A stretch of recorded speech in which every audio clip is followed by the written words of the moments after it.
August 13th, 1945, 11:23 in the morning.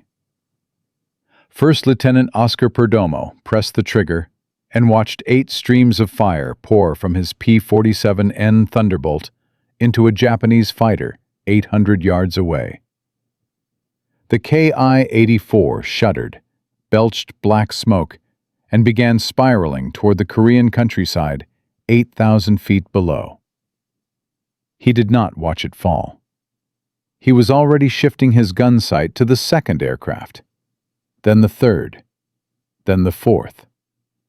In exactly 6 minutes, Oscar Perdomo would become something that no American pilot would ever become again. The last ace in a day in United States military history. But at this moment, diving through a sky filled with 50 Japanese fighters, he had no idea the war would end in 48 hours. He had no idea that Emperor Hirohito was meeting with his war council at that very moment, debating surrender. All he knew was that his aircraft carried a name painted on the nose: Lil May's Meat Chopper. And that name was about to be earned in blood. 26 years old, 9 combat missions, 0 kills. The son of a Mexican immigrant who had ridden with Pancho Villa was about to change everything in the next 4 minutes.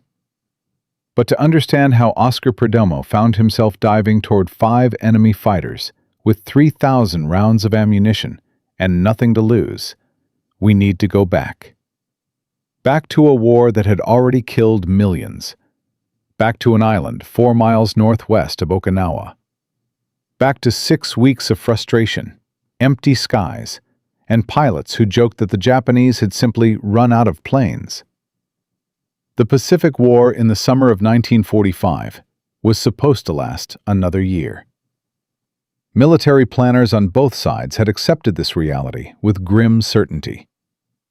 Operation Downfall, the planned invasion of the Japanese home islands, was scheduled to begin in November. American strategists estimated that the operation would cost between 400,000 and 800,000 American casualties.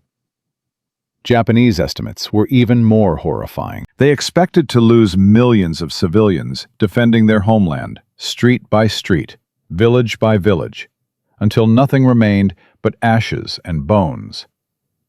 The atomic bombs had changed everything. Hiroshima had burned on August 6th. Nagasaki had followed on August 9th. But the Japanese military had not surrendered. Hardliners in Tokyo argued that one more decisive victory might force the Americans to negotiate. One more demonstration of Japanese resolve might save the empire. The war continued because nobody had told the pilots it was over. On Ieshima, a tiny coral island that served as an unsinkable aircraft carrier for American fighter groups, the 57th Fighter Group had been flying missions for 6 weeks without encountering meaningful resistance.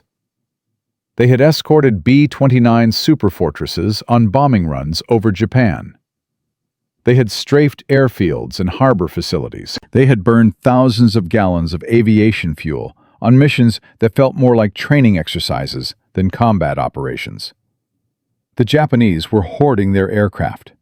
Everyone knew it. Intelligence reports confirmed that thousands of planes remained hidden in caves, dispersed to secondary airfields, camouflaged beneath trees and netting.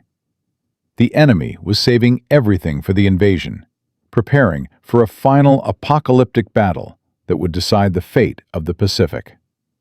Pilots in the 57th began to wonder if they would ever see actual combat.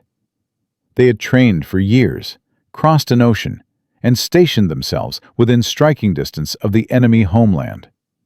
And now they flew mission after mission into empty skies. The frustration was palpable.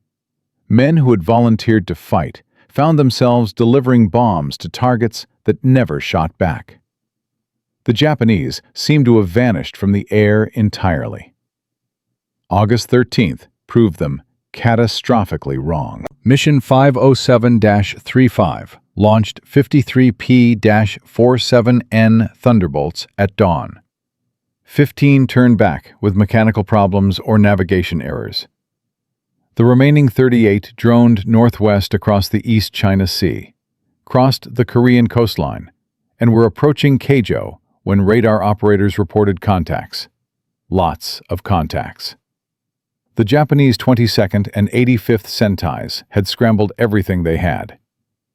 Nakajima Ki-84 Frank fighters, some of the best aircraft Japan had ever produced. Nakajima Ki-43 Oscars, older, but still deadly in experienced hands. Even a pair of Yokosuka K-5Y Willow trainers that had somehow found themselves in the wrong piece of sky on the wrong day. 50-plus Japanese aircraft rising to meet 38 American Thunderbolts. The odds favored the enemy. The distance from home favored the enemy. Everything about the tactical situation suggested that American pilots should have been cautious, conservative, focused on survival rather than victory. Oscar Perdomo had other plans. He had grown up in East Los Angeles, the son of immigrants who had crossed the border seeking a better life. His father had ridden with Pancho Villa during the Mexican Revolution, a detail that seemed almost impossibly romantic to American ears. The family had settled in California, worked hard, built something from nothing. Oscar had found employment at the Pacific Milk Crate Company before the war, a job that paid the bills but offered little in the way of excitement or advancement. Then Pearl Harbor happened. Then everything changed. He had enlisted in the Army Air Forces because flying seemed like the most direct path to making a difference. The training had been brutal, the competition fierce. Thousands of young men wanted to become pilots, but only a fraction possessed the combination of reflexes, judgment, and nerve required to survive aerial combat. Perdomo had made the cut. He had earned his wings. He had shipped across the Pacific to join the 57th Fighter Group on Ieshima, where he had waited and waited and waited for the enemy to appear. The P-47N Thunderbolt he flew was a machine designed specifically for the Pacific Theater. Republic Aviation had taken the already formidable P-47D and transformed it into something even more impressive. The wet wings carried 93 gallons of fuel in each wing root, giving the aircraft the range to escort bombers all the way to Japan and back. The total fuel capacity exceeded 1,200 gallons when external tanks were fitted. The Pratt & Whitney R2800 radial engine produced 2,800 horsepower, enough to push the 7-ton fighter past 460 miles per hour in level flight. 8 Browning .50 caliber machine guns provided firepower that could tear apart any aircraft in the sky. The Thunderbolt was not agile. It could not turn with Japanese fighters or climb as fast. But it could dive like nothing else in existence, and when it caught an enemy from above and behind, the mathematics of aerial combat became brutally simple. Perdomo had named his aircraft Lil May's Meat Chopper. The nose art showed a baby in a diaper chomping a cigar, wearing a derby hat, clutching a rifle. It was a tribute to his infant son Kenneth, waiting back home in Los Angeles with his mother. The artwork seemed almost comical, a cartoon baby painted on the nose of a killing machine. But the name would prove prophetic in ways that Perdomo could never have imagined. The morning of August 13th began like every other mission. Pre-flight briefing at 0400, takeoff at dawn. The long drone across the East China Sea, watching fuel gauges tick downward, scanning empty skies for threats that never materialized. Perdomo had flown this route 8 times before without firing his guns in anger. He had begun to wonder if he ever would. Then the radio crackled with contact reports, and everything changed. The Japanese formation appeared as specks against the morning sky, growing larger with terrifying speed. 50-plus aircraft, more than Perdomo had ever seen in one place. The enemy pilots were aggressive, experienced, determined to prove that Japan still had teeth. They broke into attack formations and came screaming toward the American Thunderbolts, with every intention of sending them burning into the Korean countryside. Perdomo selected 3 trailing fighters from the enemy formation. Standard tactics: hit the rear aircraft first. The leaders would not know they were under attack until their wingmen started dying. He pushed the throttle forward, felt the Thunderbolt surge with power, and watched the distance close. 2,000 yards, 1,500, 1,000. At 800 yards, he centered his gun sight on the nearest enemy fighter and pressed the trigger. The first burst caught the Ki-84 exactly where he had aimed. Engine cowling, cockpit.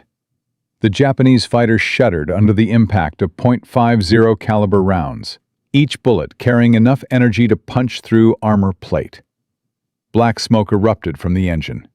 The aircraft began a death spiral that would end in the Korean earth 8,000 feet below.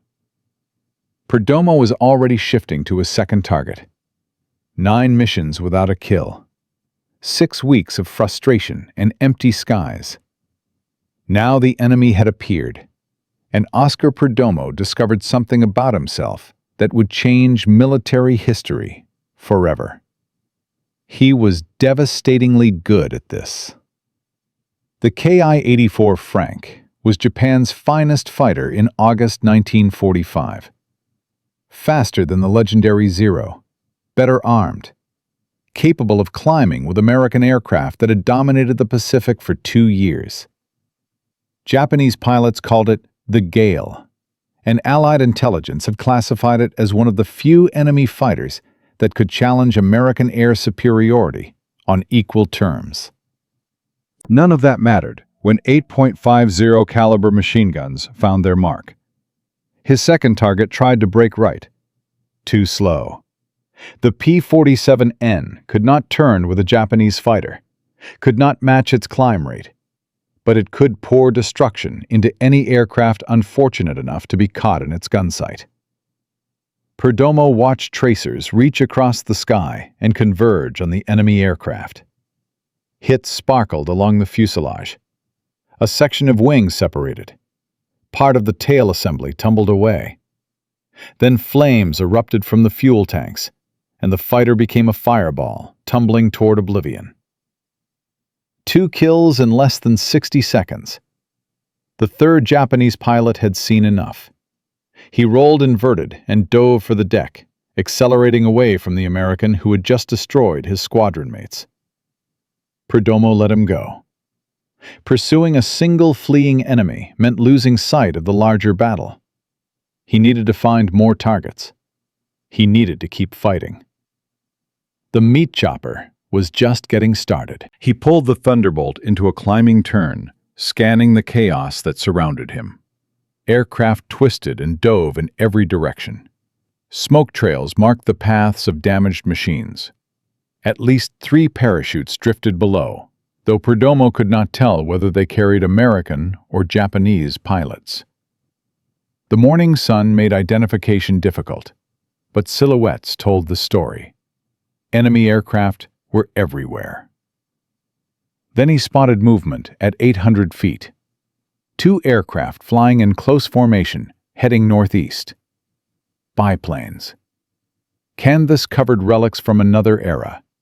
Yokosuka K-5Y Willows. Training aircraft that had no business being in the middle of an air battle over Korea. What they were doing there made no tactical sense. It did not matter. They wore Japanese markings. They were legitimate targets. Perdomo rolled inverted and pulled toward the earth, building speed for the intercept. The biplane saw him coming. The pilots separated, each choosing a different escape route. Perdomo selected the closer aircraft and opened fire. A Willow trainer had a maximum speed of 132 miles per hour. The P-47N was diving at over 400. The engagement lasted approximately 3 seconds. The biplane caught fire, spiraled right, and impacted the ground in a column of black smoke. 3 kills. Oscar Perdomo had achieved in minutes what most pilots never achieved in entire careers. But the morning was far from over. As he pulled up and regained altitude, searching for friendly aircraft, he found something else instead. 4 Nakajima Ki-84 Franks, holding the altitude advantage, positioned perfectly for an ambush. Sun behind them, speed building, the textbook bounce that had killed hundreds of Allied pilots across the Pacific. 4 of Japan's best fighters were diving toward him, with every intention of adding another American to their kill counts. Oscar Perdomo had perhaps 2 seconds to make a decision that would determine whether his son Kenneth ever saw his father again. What happened next would become legendary. But that is a story for part 2. Because what Oscar Perdomo did in those next 90 seconds violated every principle of aerial combat ever written. He charged 4 armed fighters with a decision so insane that the Japanese pilots could not believe what they were seeing. And when his guns finally fell silent, when 3,000 rounds of ammunition had been expended in 6 minutes of concentrated violence, Oscar Perdomo found himself 750 miles from home, with exactly 0 rounds remaining, and a wounded enemy fighter turning to kill him. The meat chopper had earned its name, but could its pilot survive what came next? Oscar Perdomo had 3 kills and 4 Japanese fighters diving toward him with the sun at their backs. 2 seconds to react. 2 seconds to decide whether his son Kenneth would grow up with a father or a folded flag. He did something that violated every instinct a pilot possessed. He turned into the attack. The maneuver caught the Japanese formation completely off guard. They had expected the American to dive or break away. Every pilot in history who found himself outnumbered 4-1 had done exactly that. Run, survive, fight another day. Instead, the Thunderbolt was climbing toward them, nose high, speed bleeding away, 8 machine guns pointed directly at the lead aircraft. For a brief moment, all 4 Ki-84 pilots had to adjust their aim. That moment was enough. Perdomo rolled the P-47N onto its back and pulled hard, reversing direction while the Japanese fighters overshot. Their diving speed carried them past and below, exactly as he had planned. The hunters had become the hunted. He selected the trailing aircraft and opened fire before the pilot even knew the geometry had changed. 50 caliber rounds tore through the engine cowling. The Ki-84 exploded in a ball of orange flame that scattered burning debris across the Korean sky. 4 kills. Oscar Perdomo had just become an ace. Not over months of combat, not through dozens of missions, in a single engagement lasting less than 5 minutes. The remaining 3 Ki-84s scattered in panic. 1 dove for the deck. 1 climbed toward the clouds. The 3rd tried to circle back for another pass. Perdomo ignored them all. His ammunition counters showed critically low numbers. Perhaps 30 seconds of firing time remained. He needed to find his squadron and begin the long flight home. But the sky over Keijo had transformed into absolute chaos. Smoke columns rose from at least a dozen crash sites. Aircraft circled at every altitude, some fighting, others simply trying to survive. Perdomo spotted a pair of P-47Ns at 3,000 feet, their distinctive paddle blade propellers catching the morning sun. Friendlies. He banked toward them. Then he saw what they were fighting. A single Ki-84 had latched onto the tail of one Thunderbolt and refused to let go. The American pilot was jinking hard, trying to shake his pursuer, but the Japanese fighter matched every move. Tracers streaked past the American aircraft, missing by inches. The second P-47N was attempting to help, but the angles were wrong. Every time the wingman lined up a shot, his squadron mate flew into the line of fire. Perdomo pushed the throttle to maximum power and dove toward the engagement. The meat chopper had perhaps 20 seconds of ammunition remaining, maybe less. It would have to be enough. He came in from above and behind, the same attack profile that had worked 4 times already. The Ki-84 pilot was focused entirely on his target, watching the American Thunderbolt fill his gun sight, waiting for the perfect moment to deliver the killing burst. He never checked his 6. He never saw Perdomo diving toward him at 400 miles per hour. Perdomo pressed the trigger and held it down. Tracers reached across the sky, converging on the Japanese fighter. Hits sparkled along the fuselage. The Ki-84 shuddered. Smoke began pouring from the engine. Then the guns went silent. Not a gradual slowdown. Not a few final rounds. Complete silence. All 8 Browning machine guns had run dry simultaneously.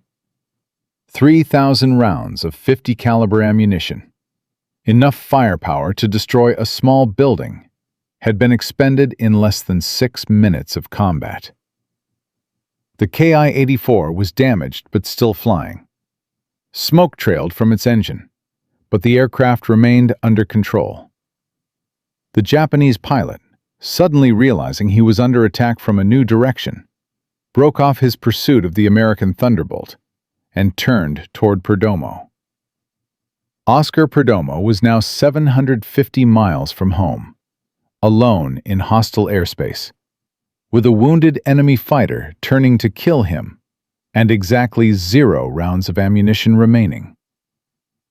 Most pilots would have run.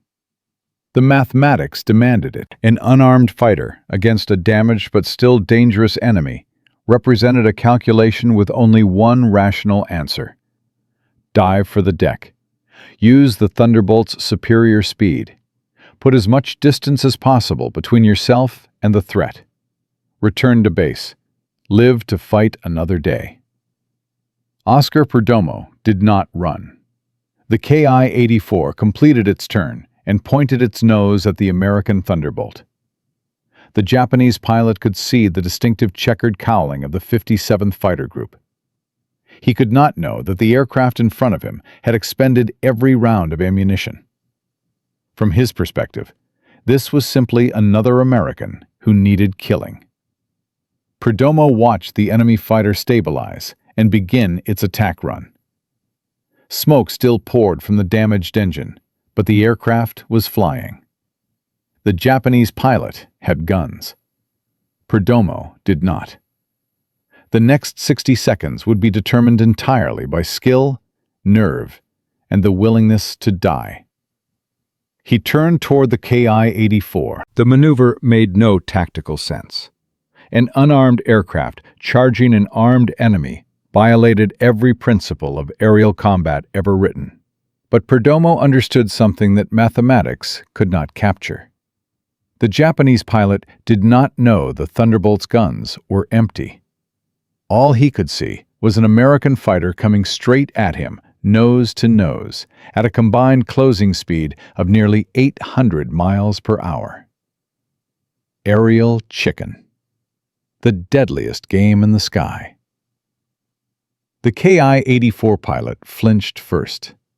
With his engine trailing smoke and an apparently armed enemy boring in, he broke right, abandoning his attack run. Perdomo followed, turning inside the Japanese fighter, maintaining the illusion of an offensive posture. Every second he kept the enemy defensive was a second his squadron mates could use to reach the fight. He keyed his radio and called for help. Somewhere in the chaos over Korea, another P-47N pilot heard the transmission. An American was in trouble. Engaged with an enemy. Needed assistance. The response was immediate. Perdomo continued his deadly dance with the Ki-84. Turn. Counterturn, dive, climb. The Thunderbolt's empty guns pointed at the Japanese fighter again and again, each time forcing the enemy pilot to react defensively. The deception could not last forever. Eventually, the Japanese pilot would realize that no tracers were coming. Eventually, he would understand that his opponent was bluffing with an empty hand. The help arrived before that moment came. A second P-47N dropped out of the clouds at full power. The pilot had seen the engagement, understood the geometry, and positioned himself for a clean shot. The Ki-84 focused entirely on the Thunderbolt that had been chasing it for the past 90 seconds, never saw the new threat approaching from above. 8 50-caliber machine guns opened fire simultaneously. The Japanese fighter disintegrated under the concentrated barrage. Wings separated from fuselage. The engine tore free and tumbled earthward. What remained of the aircraft scattered across the Korean sky in a cloud of burning debris. 5 kills. Oscar Perdomo had achieved something that fewer than 100 American pilots accomplished during the entire war. He had become an ace in a single day. The last pilot in United States history to earn that distinction. But his war was not over yet. He was still 750 miles from home. His fuel gauges showed numbers that demanded immediate attention. And the sky over Korea still contained Japanese aircraft who wanted very much to kill him. The 57th Fighter Group began reassembling over the Korean coastline. Thunderbolts appeared from every direction, some trailing smoke, others showing visible battle damage. Squadron leaders conducted radio checks, counting aircraft, identifying who had survived and who had not. The morning's engagement had scattered the formation across 50 miles of Korean airspace. 20 Japanese aircraft had fallen to American guns. The 57th had lost none. It was the kind of kill ratio that commanders dreamed about. 20-0. The most one-sided aerial victory of the Pacific War's final month. But the mission was only half complete. Every pilot still had to fly home. 750 miles of open ocean stretched between Korea and Ieshima. No landmarks, no emergency airfields, no rescue ships positioned along the route. A pilot who ran out of fuel or suffered engine failure over the East China Sea had exactly 2 options. Ditch in the water and hope for rescue that would probably never come, or ride the aircraft down and die on impact. Perdomo joined a loose formation of P-47Ns heading southeast toward the coast. The Thunderbolts flew at 12,000 feet, high enough to glide toward land if an engine failed, low enough to conserve fuel. Conversation on the radio remained minimal. Pilots monitored their instruments, watched their fuel gauges, and counted the minutes until Ieshima appeared on the horizon. The East China Sea passed beneath them in an endless expanse of gray-blue water. August heat created thermals that bounced the heavy fighters unpredictably. Perdomo trimmed the aircraft for maximum efficiency, adjusting throttle and mixture to squeeze every possible mile from his remaining fuel. 2 hours into the return flight, Okinawa appeared as a smudge on the southern horizon. Ieshima lay just beyond. Perdomo's fuel gauges showed nearly empty tanks as the island filled his windscreen. Another 50 miles would have meant ditched aircraft and dead pilots floating in the East China Sea. The Thunderbolts entered the landing pattern one by one. Wheels down. Flaps extended. Final approach. Perdomo touched down on the coral runway and felt the aircraft settle onto its landing gear. 8 hours and 18 minutes after takeoff, Mission 507-35 was complete. He taxied to the hardstand where his crew chief waited. The man's eyes went immediately to the gun ports, checking for the carbon residue that indicated combat. He saw plenty. Then he looked at Perdomo's face and knew something extraordinary had happened. The debriefing room filled with pilots still wearing their flight suits, still smelling of sweat and aviation fuel and cordite. Intelligence officers moved between them, collecting initial reports, cross-referencing claims. 20 Japanese aircraft destroyed. Perdomo sat in a metal folding chair and recounted his morning. 5 enemy aircraft, 4 fighters and 1 trainer. The intelligence officer wrote everything down. Initial claims would be filed immediately. Confirmation would wait for the gun camera footage. That evening, technicians threaded the film into projectors and watched the morning's combat unfold frame by frame. Perdomo's camera had captured everything.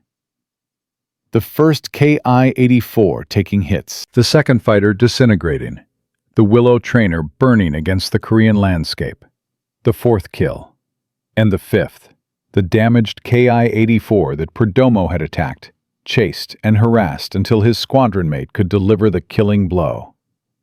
All 5 victories belonged to him. The gun camera did not lie, but as Oscar Perdomo finally closed his eyes that night, exhausted beyond measure, he had no idea what the next morning would bring. He had no idea that Emperor Hirohito had made his decision. He had no idea that the war was about to end. And he certainly had no idea that 25 years later, the same skies over Korea would take something from him far more precious than any victory could ever replace.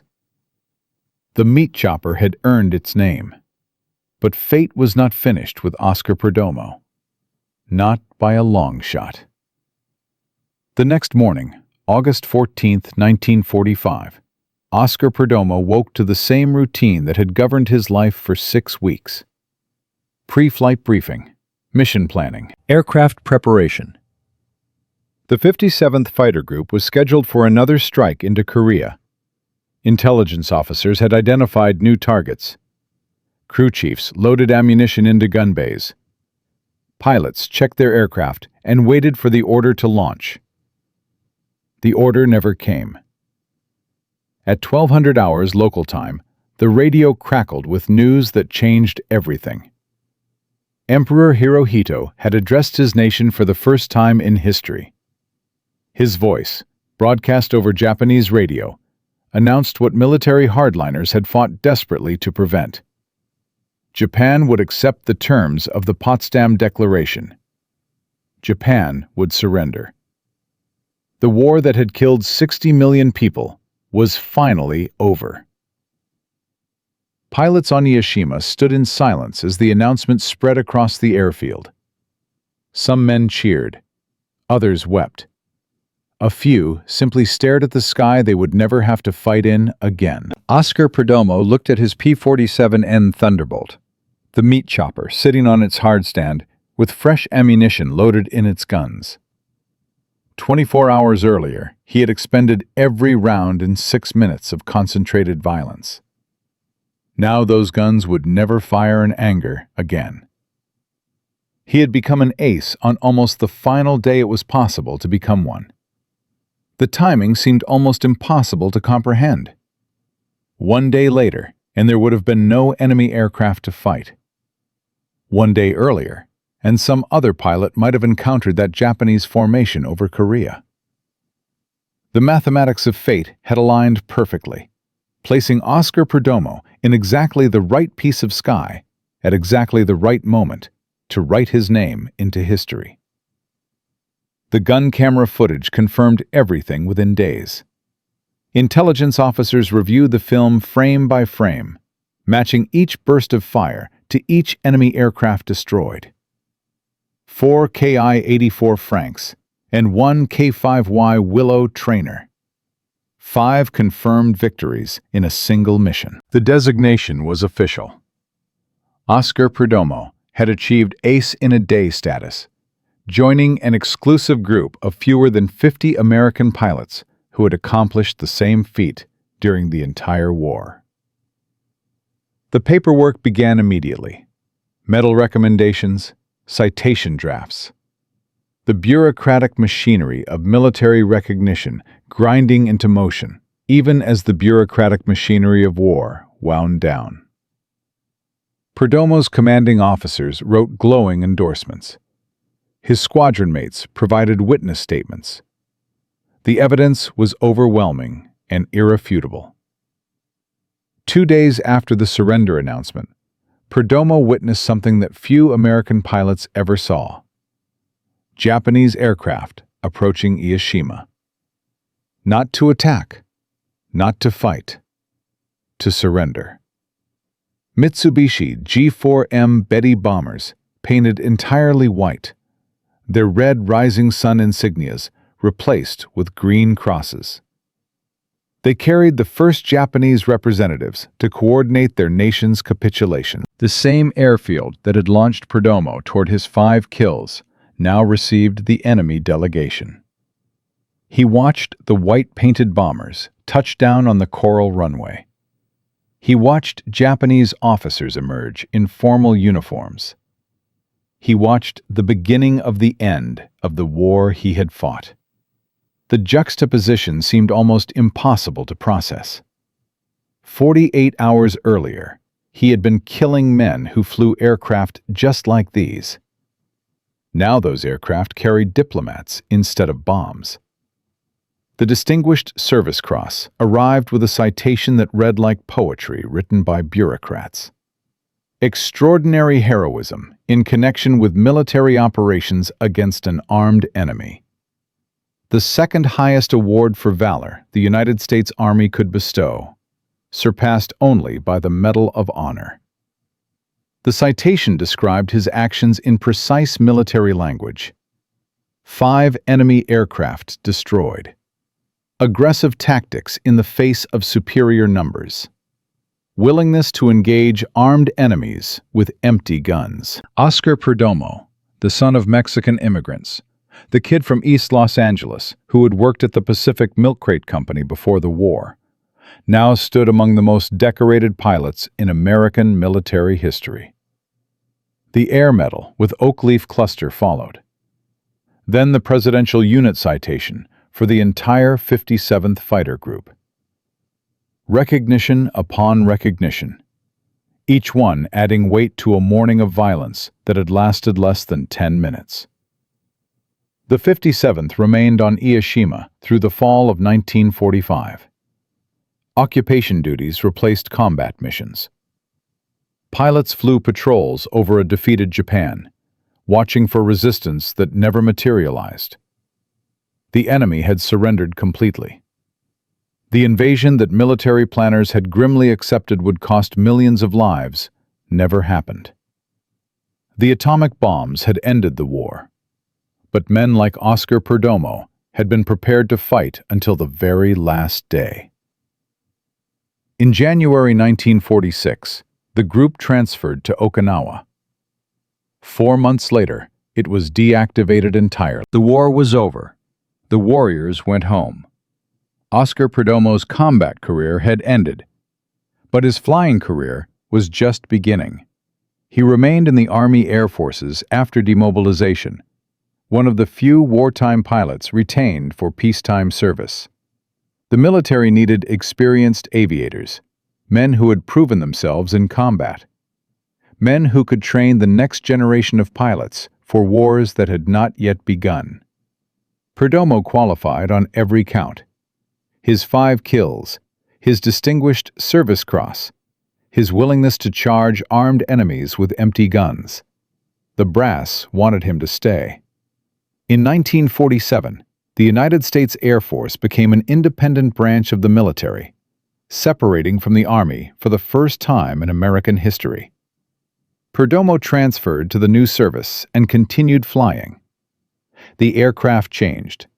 Propellers gave way to jets. The P-47 Thunderbolt became a museum piece, while sleek new fighters screamed across American skies at speeds that would have seemed impossible during the war. But the fundamental skills remained the same. Stick and rudder, eyes outside the cockpit. The instincts that had kept him alive over Korea. Oscar Perdomo adapted and evolved, mastering each new aircraft type, passing his knowledge to younger pilots who had never heard a shot fired in anger. He left active duty in January 1950, returning to civilian life in Los Angeles. His son Kenneth was 5 years old now, no longer the diapered baby depicted on the nose of Lil May's meat chopper. The family settled into peacetime routines. Perdomo joined the Air Force Reserve, maintaining his flying credentials while building a life outside the military. The transition seemed complete. Combat felt like ancient history. The skies over Korea existed only in memories and gun camera footage. Oscar Perdomo had survived the deadliest war in human history and emerged as one of its most decorated aviators. The future stretched ahead, peaceful and promising. Then, North Korea invaded South Korea. June 25, 1950. 5 years after Perdomo had shot down 5 aircraft over the Korean peninsula, war returned to the same territory. Communist forces poured across the 38th parallel with overwhelming strength. South Korean defenses crumbled within days. The United States mobilized rapidly, recalling reservists, activating units, preparing for a conflict that would last 3 years and kill nearly 40,000 Americans. Captain Oscar Perdomo reported for active duty on June 30, 1950. The Air Force needed experienced pilots. The man who had become the last ace in a day over Korea was going back. He flew F-84 Thunderjets and F-86 Sabres during his second war. The aircraft bore no nose art this time. No pictures of babies with cigars and derby hats. Kenneth was a teenager now, too old for that kind of tribute. The meat chopper existed only in photographs and memories. But Oscar Perdomo still knew how to fight. He flew training missions and qualified new pilots. He helped build the force that would battle communist MiGs over the Yalu River in some of the most intense aerial combat since World War II. American pilots shot down nearly 800 enemy aircraft during the Korean War. The men Perdomo trained contributed to that total.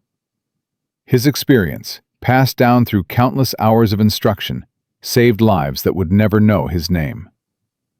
In February 1955, his skills saved lives one more time. Flying a T-33 trainer with a student in the rear seat, Perdomo's aircraft developed a severe fuel leak. Gasoline fumes filled the cockpit, burning his eyes, making it nearly impossible to see his instruments. The situation demanded immediate action. Most pilots would have ejected, abandoning the aircraft to save themselves. Perdomo stayed with the plane. He executed a dead-stick landing without engine power, nursing the crippled trainer down through procedures he had practiced 1,000 times. The aircraft touched down safely. Both he and his student walked away without injury. Once again, skill and nerve had conquered circumstances that should have killed him. He retired from the Air Force in January 1958 with the rank of Major. 20 years of service, 2 wars, 5 kills in a single day. A Distinguished Service Cross. A career that most pilots could only dream about. The man who had charged Japanese fighters with empty guns finally stopped flying. Oscar Perdomo settled into civilian life in Los Angeles. He had a wife, a home, children who knew their father as something more than a name on a medal citation. The years passed quietly. The memories of Korea faded into stories told at veterans' gatherings, details that grew sharper or softer depending on the audience. He had survived everything. Japanese fighters diving out of the sun. Empty guns against armed enemies. 8-hour missions over open ocean where a single engine failure meant death. Fuel leaks and dead-stick landings. 2 wars that had killed millions. Oscar Perdomo had beaten odds that should have been impossible. But fate was not finished with him. His son, Chris Mitchell Perdomo, grew up hearing stories about the meat chopper, about 5 kills in 6 minutes, about a father who had charged armed enemies with empty guns and lived to tell the tale. The boy absorbed those stories the way sons absorb everything about their fathers, with admiration, with pride, with the unspoken desire to measure up. When Vietnam came, Chris Mitchell Perdomo enlisted.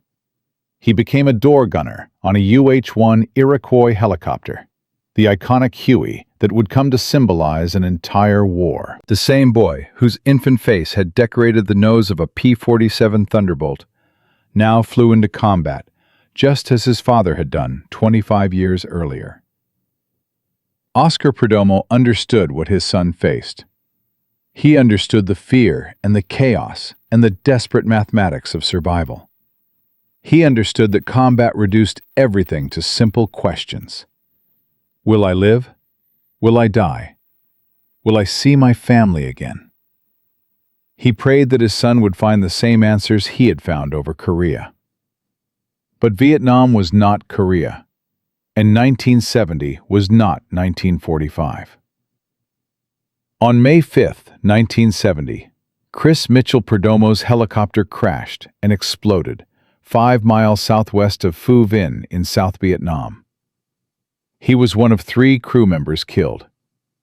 The boy whose face had once meant hope and homecoming, the baby with the cigar and the derby hat, was gone forever. Oscar Perdomo had survived Japanese fighters. He had survived empty guns. He had survived 2 wars that should have killed him 100 times over. But he could not survive this. The loss destroyed him. The man who had shown such extraordinary courage in combat found himself facing an enemy that could not be outmaneuvered. Grief. The kind of grief that consumes everything it touches. The kind of grief that makes survival feel like punishment rather than victory.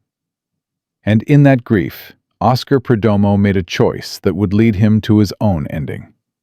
The final chapter of the meat chopper story is one that few people know. A chapter about what happens when heroes come home. A chapter about the price of survival. A chapter about a man who gave everything for his country and lost everything that mattered. That story comes next. Oscar Perdomo began drinking after his son died. The alcohol came slowly at first, a glass to dull the edges of grief, a bottle to fill the silence where a young man's voice should have been. Then it came faster. The man who had shown such extraordinary control in combat, who had made split-second decisions that saved his life and ended others, found himself unable to control the simplest thing, the need to forget. His wife watched helplessly as the hero she had married disappeared into bottles and memories. Friends from his military days tried to intervene. Veterans who understood combat trauma reached out with offers of help, of conversation, of anything that might pull Oscar back from the edge. He pushed them all away. The Distinguished Service Cross gathered dust in a drawer. The photographs of Lil May's meat chopper remained hidden, too painful to look at because they showed a baby who had grown into a man who had died in a helicopter over Vietnam. The cruelest irony was that Oscar Perdomo had survived everything the sky could throw at him, only to be destroyed by what happened on the ground. He had charged armed enemies with empty guns. He had flown 8-hour missions over open ocean, where a single mechanical failure meant certain death. He had beaten odds that should have been impossible. But he could not beat this. Major Oscar Francis Perdomo died on March 2, 1976, in Los Angeles. He was 56 years old. The official records do not specify the exact cause, but those who knew him understood. Grief had accomplished what Japanese fighters could not. The alcohol was merely the weapon grief chose to use. His family honored his final wish. They scattered his ashes over the Pacific Ocean, the same waters he had crossed so many times during the war. The last ace in a day returned to the sky one final time, dispersing into the wind and waves and endless blue that had defined his greatest moments. It was a fitting end for a man who had lived and fought and died in the air. But death was not the end of Oscar Perdomo's story. Death was merely the beginning of his legacy. The record he set on August 13, 1945, has survived nearly 80 years. No American pilot has achieved ace-in-a-day status since that morning over Korea. The jet age brought faster aircraft and deadlier weapons, but it also brought changes that made such achievements nearly impossible. Modern air combat happens at speeds and distances that would have seemed like science fiction to Perdomo and his contemporaries. Missiles launch from miles away. Pilots rarely see their enemies with naked eyes. The close-range dogfighting that defined World War II has become a relic of history. Some pilots in Korea and Vietnam claimed 5 kills in a single day, but none have been confirmed with the certainty that gun camera footage provided in 1945. Oscar Perdomo stands alone as the last undisputed ace in a day the United States has ever produced. The record will likely survive forever. The P-47 Thunderbolt he flew became a museum piece after the war. The aircraft type was retired from active service as jets took over American fighter squadrons. But the Thunderbolt's legacy lived on in the Republic F-84 Thunderjet and F-105 Thunder Chief that followed, descendants of the same engineering philosophy that had created the meat chopper. Heavy, fast, devastating firepower. The ability to absorb punishment that would destroy lesser aircraft. Today, the commemorative Air Force maintains a flying P-47 Thunderbolt, painted to replicate Lil May's meat chopper. The nose art shows the same baby, the same cigar, the same derby hat that Oscar Perdomo had painted on his aircraft in 1945. The airplane appears at air shows across the country, introducing new generations to a story that deserves to be remembered. When that Thunderbolt roars across the sky at air shows, spectators see more than a vintage aircraft. They see living history. They see the last physical connection to a morning when a young man from East Los Angeles shot down 5 enemy fighters in 6 minutes and then charged a 6th with empty guns. The sound of that Pratt & Whitney radial engine, the distinctive whistle of those paddle blade propellers, carries echoes of a day when the war hung in balance and one pilot's courage tipped the scales. Oscar Perdomo's name appears on the memorial wall at the United States Air Force Memorial in Washington. His personal papers rest in the archives of the San Diego Air and Space Museum. His Distinguished Service Cross citation remains part of the official record, documenting extraordinary heroism in language that bureaucrats use when they cannot find words adequate to describe what actually happened. But the most important part of his legacy cannot be measured in medals or monuments. Oscar Perdomo proved something that military institutions often forget.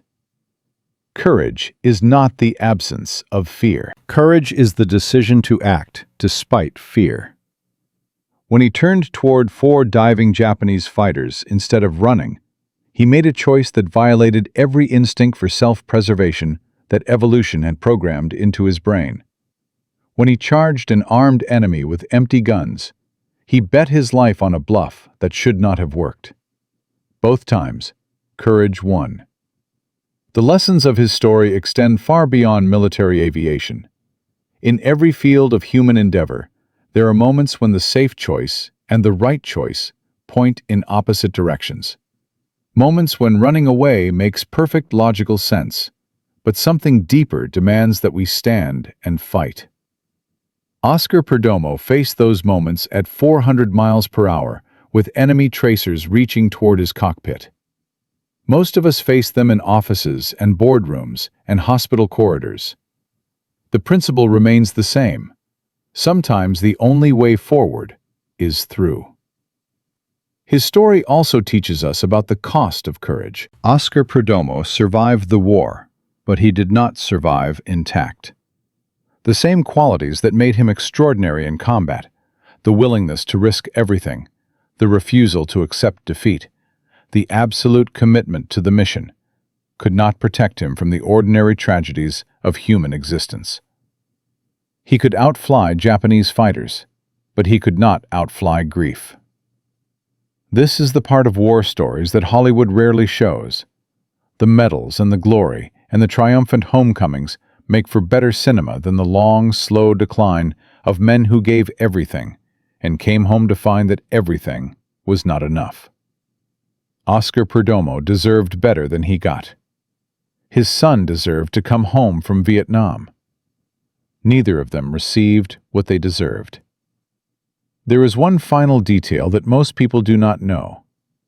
On the morning of August 13, 1945, Oscar Perdomo was not supposed to be flying combat. His original assignment had been to a different mission, a routine patrol that would have kept him far from the aerial battle over Korea.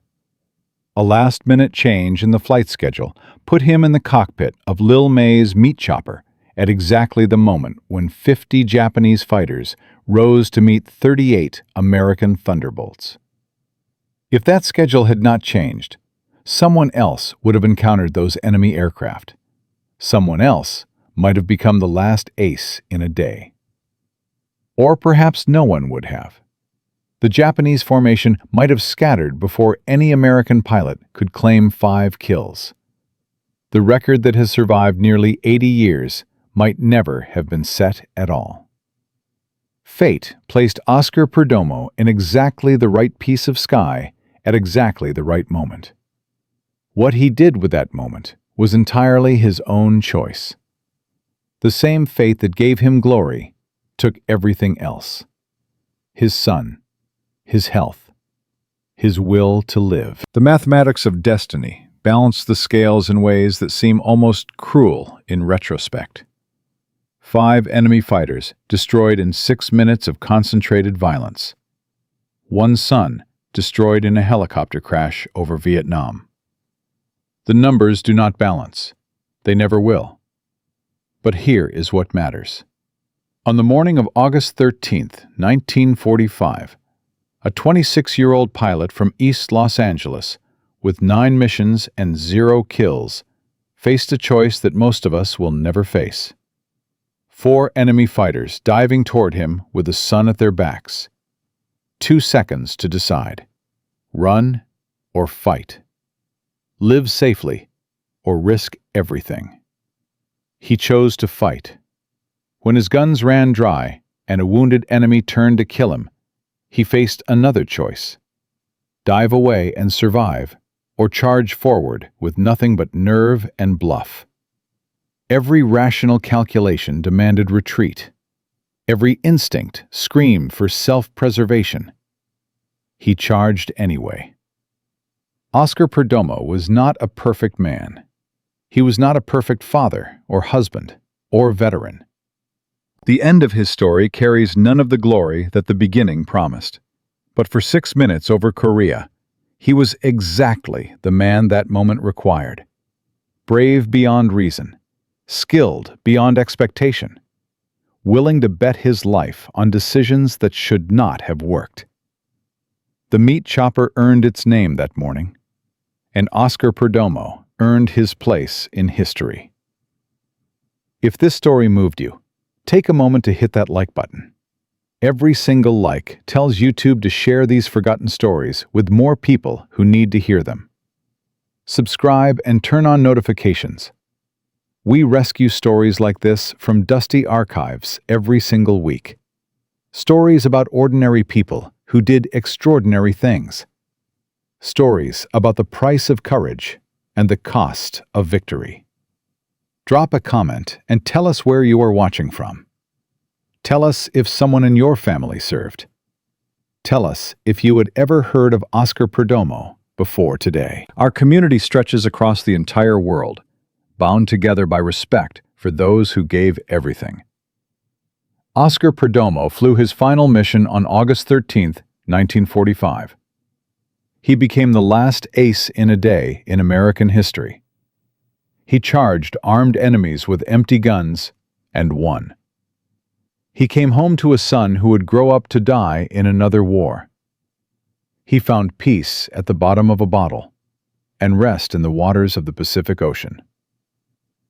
From a kid working at the Pacific Milk Crate Company to the last pilot who would ever shoot down 5 aircraft in a single day.